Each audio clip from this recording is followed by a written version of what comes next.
வவுனியாவில் ஒரு குடும்பம் இணைந்து 5 கோடிக்கும் அதிகமான செலவில் முருகன் ஆலயம் ஒன்றினை அமைத்திருக்கின்றனர். குறித்த ஆலயம் இன்னும் சில தினங்களில் திறக்கப்பட இருப்பதாக தெரிவிக்கப்பட்டிருக்கின்றது. வணக்கம். இந்த கோயில் எங்கட அம்மாண்ட தாயிண்ட தகப்பன் தான் இந்த கோயில் கட்டின முதல் உருவானது. வவுனியா ஓமந்தை மருதோடை பகுதியில் மருதோடை முருகன் ஆலயம் ஒன்று பிரம்மாண்டமாக கட்டப்பட்டிருக்கின்றது. அதே கிராமத்தில் வசித்த குடும்பத்தினர் பிரித்தானியாவிற்கு சென்றிருந்த நிலையில் அவர்களது குடும்ப உறுப்பினர்கள் உழைத்து சேர்த்த காசில் 5 கோடிக்கும் அதிகமாக செலவழித்து குறித்த ஆலயத்தினை பல வருட முயற்சியின் பலனாக தற்பொழுது கட்டி முடித்திருப்பதாக தெரிவிக்கப்பட்டிருக்கின்றது. குறித்த ஆலயத்தின் கர்மாரம்ப நிகழ்வுகள் எதிர்வருகின்ற 7ஆம் திகதி வெள்ளிக்கிழமை காலை 6 மணியிலிருந்து 7:30 மணி வரை இடம்பெற இருப்பதாக தெரிவிக்கப்பட்டிருக்கின்றது.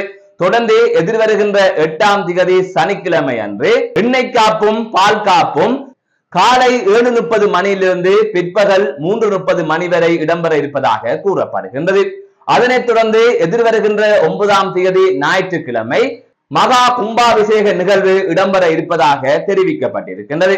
இவ்வாறு ஒரு குடும்பம் உழைத்த ஒட்டுமொத்த பணத்தையும் வைத்து ஒரு ஆலயத்தினை கட்டி முடித்திருக்கின்றார்கள். குறித்த ஆலய கும்பாபிஷேக நிகழ்வுகளுக்கு வடக்கை சேர்ந்த அனைத்து முருகன் பக்தர்களையும் கலந்து கொண்டு ஆசி பெறுமாறு அவர்கள் கூறியிருக்கின்றார்கள்.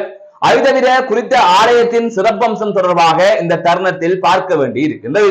அந்த வகையில் 1987ஆம் ஆண்டு ஜாழ்ப்பாணம் மீசாலை பகுதியைச் சேர்ந்த செல்லையா குருக்கள் சில சுவாமிகள் மற்றும் பக்தர்கள் கதிர்காமத்திற்கு செல்வதற்காக யாத்திரையாக சென்றிருக்கின்றார்கள். அப்போது வேல் கொண்ட முருகன் சிலையுடன் அவர்கள் பயணித்திருக்கின்றார்கள். அந்த சந்தர்ப்பத்தில் தான் மருதோடை பகுதியில் அவர்கள் தங்கியிருந்த நிலையில் செல்லையா குருக்களின் கனவில் முருகன் தோன்றி நான் இங்கேயே இருக்கின்றேன் என்று கூறியதாக தெரிவிக்கப்பட்டிருக்கின்றது. அதன் தொடர்ச்சியாக அந்த வேலை வைத்து அங்கு சிறிய கொட்டகை ஒன்று அமைத்து அந்த ஆலயம் தொடங்கப்பட்டதாக தெரிவிக்கப்பட்டிருக்கின்றது. அதன் பின்னராக 5 தலைமுறைகளாக அந்த ஆலயம் ஒரு குடும்பத்தால் பராமரிக்கப்பட்டு வருகின்றது. இந்த நிலையில் தான் தற்பொழுது குறித்த ஆலயத்தினை 5 கோடிக்கும் அதிகமாக செலவழித்து பிரம்மாண்டமாக கட்டி முடித்திருக்கிறார்கள். அது தொடர்பான காட்சிகள் பிரமிக்க வைக்கின்ற வகையிலே இருக்கின்றது. மீண்டும் ஒரு காணொலி சந்திக்கின்றேன். நான் நடராசா ஜெயகாந்தன்.